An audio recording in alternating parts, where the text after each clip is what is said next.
At 66, Arn Anderson has finally opened up about a shocking secret that many fans never saw coming. Known for his tough, no-nonsense persona in the wrestling world, Arn has always been a man of few words when it comes to his personal life. But now, after decades in the spotlight, he's decided to share something deeply personal, something that humanizes the wrestling legend beyond his in-ring toughness. It's a story that shows the real struggles behind the scenes and reveals a side of Arn that few have ever witnessed. This revelation not only surprises fans, but also reminds us that even the toughest warriors face battles we don't always see. Here's what Arn Anderson has finally confirmed, shining a new light on his incredible journey. From Martin Anthony to Arn Anderson. The Rise of the Enforcer. Born on September 20th, 1958, in the quiet town of Rome, Georgia, Martin Anthony Lund's early life was far from the spotlight that would later shine on him in wrestling arenas. The path from that small-town beginning to becoming Arn Anderson, the Enforcer and one of professional wrestling's most respected figures, was anything but easy. It was a story of grit, patience, and a steadfast commitment to the craft. Arn's wrestling journey began in the early 1980s, a time when the wrestling world was vastly different from today's global spectacle. Back then, it was a patchwork of regional territories, each with its own style, culture, and fan base. The wrestlers who wanted to make it big had to pay their dues, often grinding through countless small venues, long road trips, and sometimes brutal matches that tested their will as much as their bodies. Arn made his professional debut on December 16, 1981, wrestling under the name Jim Virtuoso for Georgia Championship Wrestling. Trained by the respected Ted Lipscomb, Arn quickly learned that wrestling wasn't just about athleticism, it was about storytelling, psychology, and earning respect in a tough locker room culture. His early years were a test of perseverance, and Arn's hard-nosed, methodical style began to take shape. In 1982, Arn ventured into Mid-South Wrestling, a promotion known for its physical style and passionate fans. The following year saw him working Southeastern Championship Wrestling in Tennessee and Alabama, where he wrestled under the name Super Olympia. It was here that Arn first began to carve out a name for himself, joining Ron Fuller's stud stable and capturing tag team gold 4 times in 1984, alongside partners Mr. Olympia and Pat Rose. His early success in tag team wrestling would become a defining aspect of his career, revealing his ability to work seamlessly with others in the ring while maintaining a tough, no-nonsense persona. The Anderson name and the Minnesota Wrecking Crew legacy Arn's real breakthrough came with a pivotal meeting that would change the trajectory of his career. Ole Anderson, a legend in the Georgia and Mid-Atlantic wrestling territories, saw something in Arn. More than just a mentor, Ole was a gatekeeper to the wrestling elite, and for Arn, that meant a chance to step into a larger world. The story goes that Junkyard Dog, another top star of the era, noticed Arn's physical resemblance to Ole and encouraged promoter Bill Watts to give Arn a shot at Jim Crockett Promotions' JCP.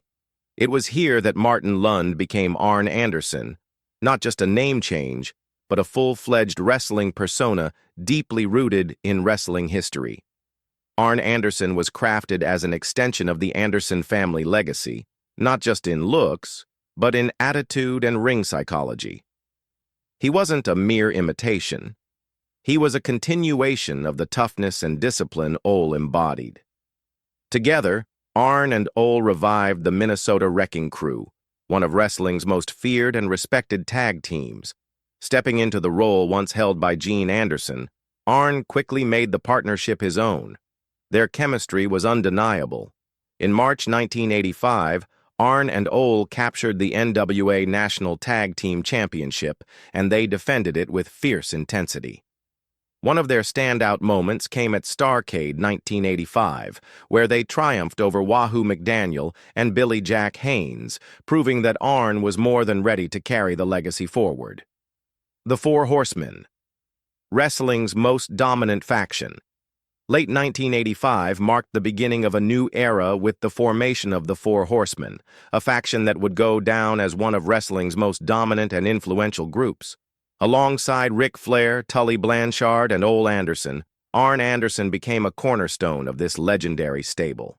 The Four Horsemen were more than just a collection of top-tier talent. They represented a new way of wrestling storytelling, blending raw athleticism, ruthless aggression, and a magnetic charisma that captivated audiences. Their impact wasn't just felt inside the ring, but extended to their rivalries and backstage influence. Initially, the Horsemen were a loose alliance, but they soon became a tightly knit unit, dominating tag team matches, interfering strategically in singles competition, and setting new standards for faction warfare. Their battles against stars like Dusty Rhodes, Magnum TA, the Road Warriors, and the Rock and Roll Express became the stuff of wrestling legend.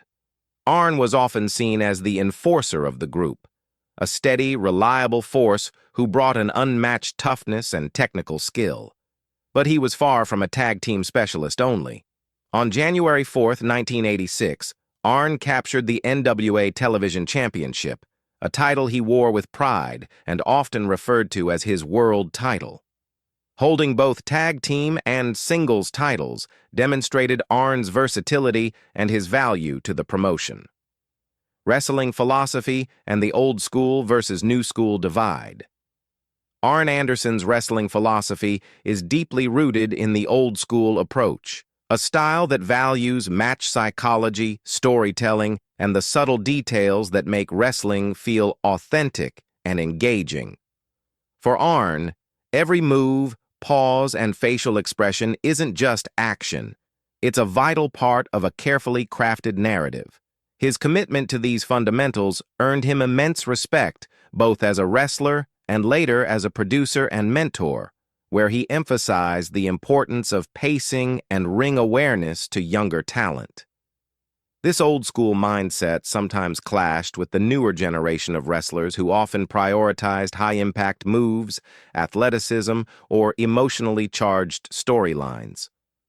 Wrestlers like Sami Zayn and Kevin Owens, for example, brought fresh perspectives focused on more modern storytelling techniques that sometimes contrasted with Arn's emphasis on timing, subtlety, and positioning. These creative tensions highlighted a larger divide in wrestling, the balance between preserving foundational techniques and embracing innovation. Arn's philosophy serves as a crucial bridge, reminding the industry and its performers that while styles evolve, the core principles of wrestling, the art of telling a story in the ring, remain timeless and essential to the craft. Controversies and challenges. Outside the ring. Even for a wrestler as respected and accomplished as Arn Anderson, the wrestling world could be unforgiving beyond the spotlight. His long career in WWE as a producer and backstage agent was marked by some controversies and challenges. One of the most talked-about incidents in recent years was the 2019 Alicia Fox incident. Details remain murky, but reports alleged that Arn allowed an allegedly intoxicated Alicia Fox to compete in a match. WWE never officially commented on the situation, and Arn himself has remained mostly silent. Nevertheless, the incident appeared to be a turning point, ultimately leading to Arn's release from WWE after decades of loyal service. Backstage politics and creative disagreements were also part of Arn's world. Wrestling has always been a business as much about egos and personalities as it is about athleticism, and Arn navigated those waters with a mix of professionalism and firmness. A particularly infamous episode linked to Arn, though not directly involving him as a performer, was the Goldberg versus William Regal squash match in WCW. Arn was the backstage agent for the bout and has defended his role by stating he was simply following management directives. Still, the match remains a divisive moment among fans, exemplifying the challenges faced by those behind the scenes. Personal tragedy and health battles. Arn Anderson's toughness wasn't confined to the squared circle. It was tested repeatedly in the most painful ways outside the ring. Though wrestling demanded a physically brutal toll, It was a devastating neck injury that ultimately forced Arn to step away from active competition. The injury wasn't just a career setback, it was a harsh reminder of the price paid by so many performers. Despite multiple surgeries, including major operations as recent as 2019, Arn has had to live with chronic pain, a constant companion that underscores both his resilience and the sacrifices he made for the sport. Yet the deepest pain wasn't physical. It was heartbreak that no man should have to endure. In 2012, Arn faced the unimaginable loss of his oldest son, Barrett, who passed away at just 27 years old due to complications from a bacterial infection. For a man often seen through the lens of his wrestling persona, the tough, stoic enforcer, this private family tragedy revealed a different side. The quiet strength of a father bearing grief with dignity. Fans who knew Arn only as a fierce competitor felt a profound empathy when this part of his life came to light. Arn has also been open about struggles with alcohol, a battle common among wrestlers of his generation. The 1980s and 90s wrestling scene was often fueled by a hard partying culture, and many performers faced similar demons. Thankfully, Arn moved beyond those struggles and has since focused on his family and on mentoring the next generation of wrestlers, passing down not just skills but lessons about resilience and survival both in and out of the ring. Arn Anderson and Tully Blanchard, tag team titans of the wrestling world. The mid-1980s wrestling scene was a whirlwind of colorful characters, intense rivalries, and groundbreaking moments that shaped the future of professional wrestling. Yet amid all the chaos and flash, the partnership between Arn Anderson and Tully Blanchard stood out as a beacon of toughness, skill, and unshakable chemistry. Together, they weren't just a tag team. They were a blueprint for what tag team wrestling could be when executed with intelligence, power, and precision. Arn and Tully's story really began within the dominant faction known as the Four Horsemen, arguably the most influential wrestling group of their time. The Horsemen embodied dominance and ruthlessness, and within that faction, Arn and Tully forged a partnership that would come to define the tag team division in the National Wrestling Alliance, NWA. Their styles complemented each other perfectly. Arn's hard-hitting, no-nonsense approach blended seamlessly with Tully's speed and cunning, creating a dynamic that was both explosive and methodical. Their rise culminated in September 1987 when they defeated the legendary Rock and Roll Express to capture the NWA World Tag Team Championship. This victory wasn't just another title change, it was a clear declaration of power. At the time, the Four Horsemen held nearly every major championship. The gold belts were all in their stable. Ric Flair was the unbeatable NWA World Heavyweight Champion, Lex Luger commanded the United States Heavyweight title, and Arn and Tully ruled the tag team scene with an iron fist. The Horsemen weren't just winning.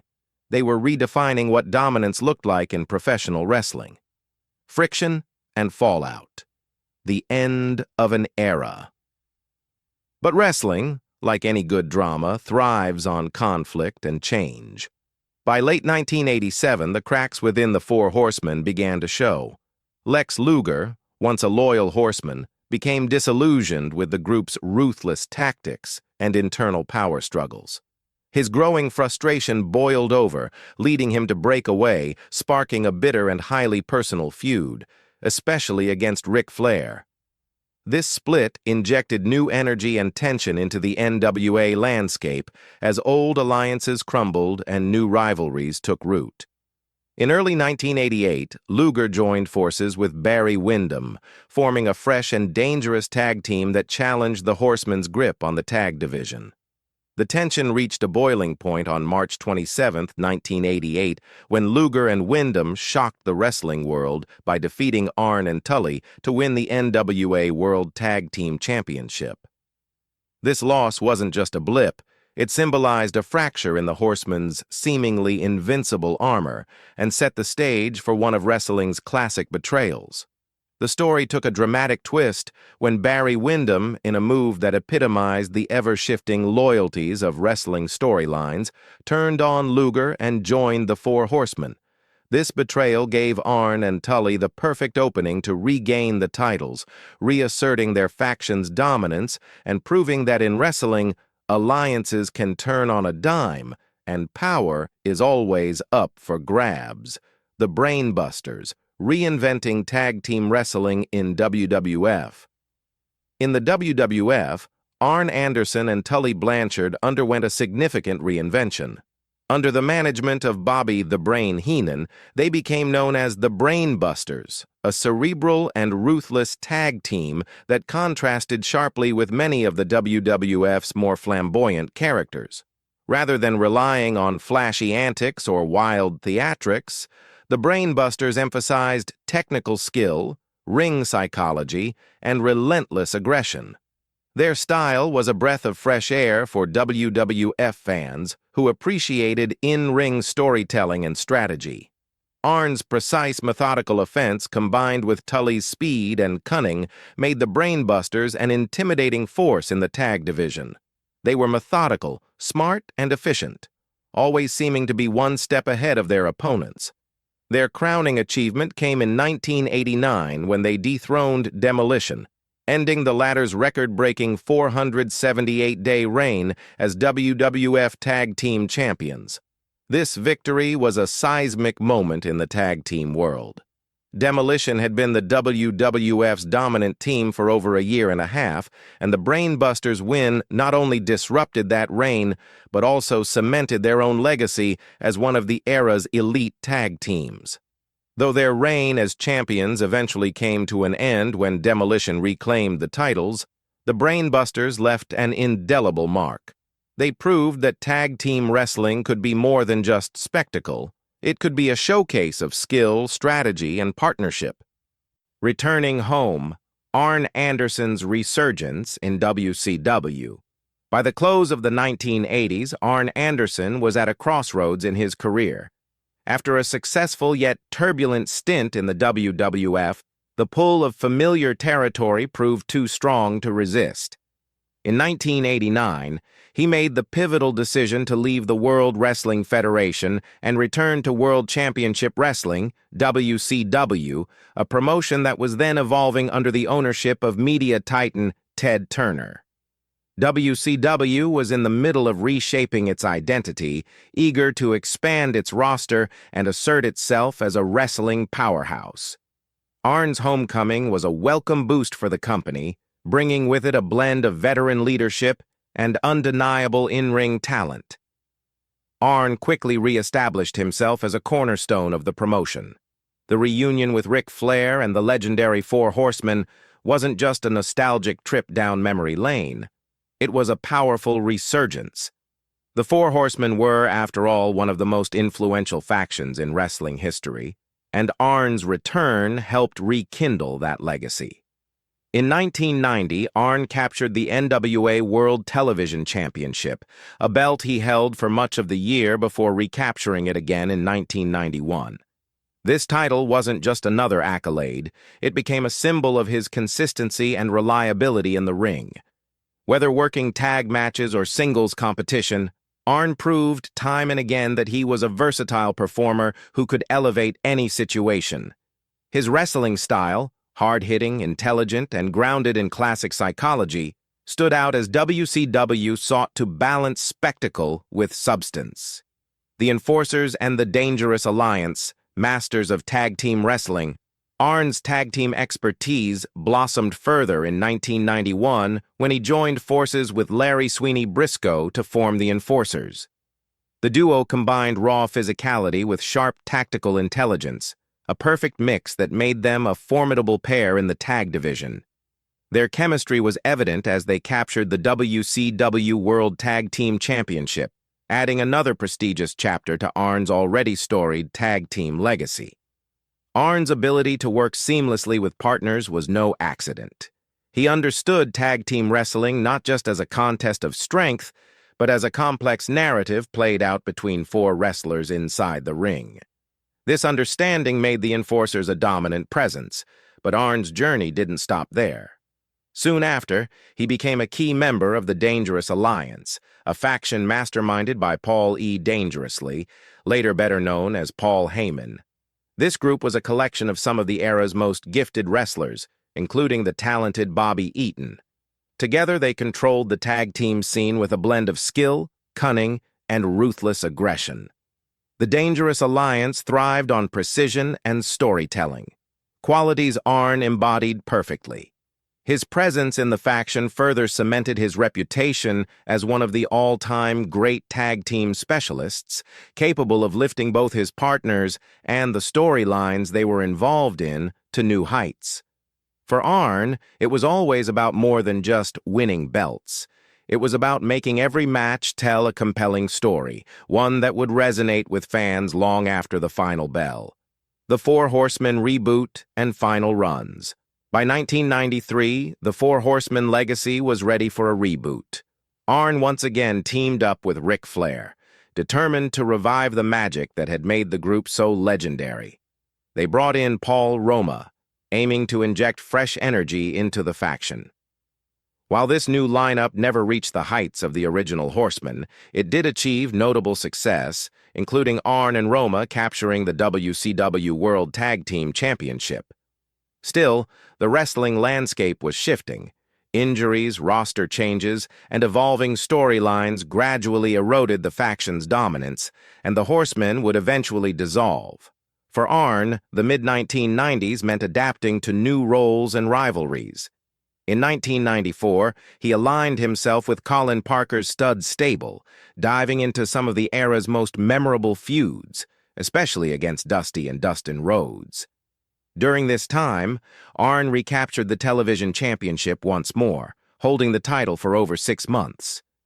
His steady presence provided a sense of continuity in a period marked by change. In 1995, the Four Horsemen reformed again with Flair, Brian Pillman, Chris Benoit, and Arn.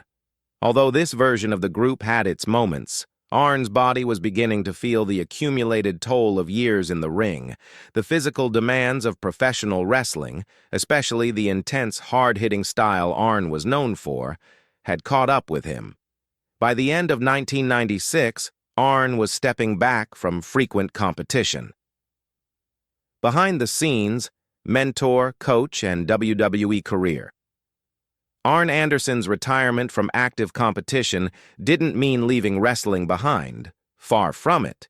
He transitioned into a vital backstage role that leveraged his deep knowledge and experience. As a mentor and coach, Arn guided younger wrestlers through the complex world of professional wrestling, helping them navigate everything from match psychology to locker room politics. When WCW folded in 2001, Arn found a new home in WWE. His backstage work as a road agent and producer quickly became essential to the smooth running of the company's events. Coordinating matches, ironing out logistics, and ensuring the flow of shows fell under his watchful eye. Arn occasionally returned to television, often in moments that reminded fans why he was so respected. Notably, during the WWE ECW Invasion storyline and throughout 2002's Raw episodes, Arn's appearances were brief but impactful. One of his most memorable on-screen contributions was during the build-up to WrestleMania X8. Arn played a crucial role in Ric Flair's storyline against The Undertaker, delivering his signature spinebuster to The Undertaker himself, a moment that fans still look back on with fondness. Although he sometimes played a heel, such as siding with Flair in a feud against Stone Cold Steve Austin, Arn's overall presence was a stabilizing force. Whether backstage or in front of the camera, his professionalism and dedication earned him respect from colleagues and fans alike. Later WWE appearances and departure Arn's WWE appearances became more occasional as the years went on, but they were always memorable. In 2006, he appeared during the Raw Family Reunion special, supporting Ric Flair once again. He also participated in Survivor Series, joining a team of wrestling legends including Dusty Rhodes and Ron Simmons. In 2008, Arn delivered an emotional farewell on Raw, where he thanked Flair for their journey together and congratulated Triple H on defending the WWE Championship at No Mercy. These moments were a nod to the incredible legacy Arn had built over decades. His last notable WWE television appearances included a 2016 segment on SmackDown Live, where he politely declined Heath Slater's offer to team up, and a light-hearted appearance on the 2017 edition of Fashion Police. However, in 2019, Arn's long and storied relationship with WWE came to an unexpected end. Following an incident where an allegedly intoxicated Alicia Fox was permitted to compete at a live event, a decision for which Arn took responsibility, he was released from the company. Looking back on his departure, Arn spoke candidly about the experience. The demanding schedule, the backstage politics, and a growing feeling of being undervalued had taken their toll.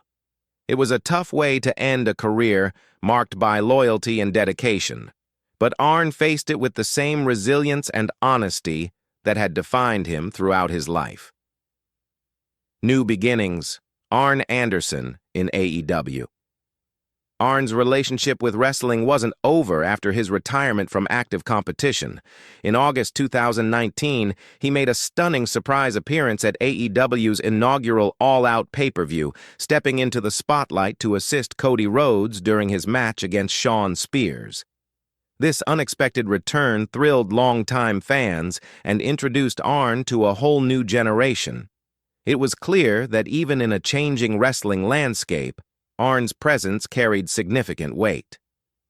By December 2019, AEW officially announced Arn Anderson as Cody Rhodes' personal advisor and head coach. His debut on the weekly AEW Dynamite program in January 2020 was immediately impactful, as Arn's tactical advice helped Cody secure a hard-fought victory over the young star Darby Allin. But Arn's role quickly expanded beyond just assisting Cody. He became a trusted mentor to AEW's roster, offering guidance and wisdom to younger talent navigating the pressures and complexities of professional wrestling. A pivotal moment in this new chapter came in June 2021, when Arn appeared alongside his son, Brock Anderson, and Cody Rhodes to announce Brock's signing with AEW. Arn took a hands-on role in managing and mentoring Brock, using his decades of experience to help him establish a foothold in the competitive AEW environment. This father-son connection added a deeply personal element to Arn's involvement, showcasing the generational legacy he was helping to build. Later that year, fans were taken aback when Arn dramatically turned on Cody Rhodes, aligning himself with the promising Lee Johnson after a tag team victory. Continuing the legacy, coaching and transitioning roles. Despite the on-screen fallout with Cody, Arn's behind-the-scenes contributions remained invaluable. He continued coaching AEW's rising stars, including Brock Anderson and Lee Johnson, helping them refine their craft and understand the nuances of wrestling psychology and storytelling. His guidance helped Wardlow capture the TNT Championship in 2023, a milestone for both wrestler and mentor. Arn even engaged in a brief but memorable feud with Christian Cage and Luchasaurus, proving that even in a limited on-screen role, he could still bring intensity and credibility to storylines. Although his partnership with Wardlow ended after Wardlow lost the TNT title, Arn's focus shifted primarily to mentoring and backstage production. He remained a key figure helping shape AEW's product, working behind the scenes to coordinate matches, refine storylines, and cultivate new talent. In May 2024, Arn announced that he would not renew his AEW contract upon its expiration. This marked the close of another significant chapter in his lengthy and varied career. However, far from fading into the background, Arn's influence in AEW had already left a lasting imprint, both in elevating new stars and setting a standard for professionalism within the company. A surprise return, SummerSlam 2024 and beyond. Just when many believed Arn Anderson's on-screen career was drawing to a close, WWE SummerSlam 2024 delivered a breathtaking surprise. Arn made a dramatic return, stepping into the spotlight alongside Cody Rhodes. Their reunion wasn't just a nostalgic moment. It was a powerful statement of solidarity. Arn vowed that Cody would not face the dominant Bloodline faction alone, instantly reigniting a fierce rivalry and energizing the WWE Universe. This unexpected comeback highlighted Arn's enduring importance in professional wrestling. Decades into his career, Arn continues to embody the values that made him a legend: passion, dedication, and an unparalleled understanding of wrestling psychology. His presence reassured fans and wrestlers alike that the core essence of wrestling, storytelling, toughness, and respect, remains alive amid the industry's constant evolution.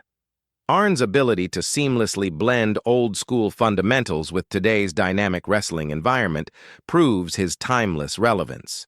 More than a performer, he is a mentor and a symbol of wrestling's rich history and promising future. This return not only celebrated Arn's legacy, but also solidified his ongoing role as a guiding force, inspiring new generations and reminding the world why Arn Anderson is truly a wrestling icon. Arn Anderson's enduring legacy, a true wrestling icon. Arn Anderson's legacy is a blend of toughness, consistency, and smart storytelling. Known for his devastating spine buster and as a founding member of the Four Horsemen, the most iconic faction in wrestling history, Arn's in-ring prowess was second to none.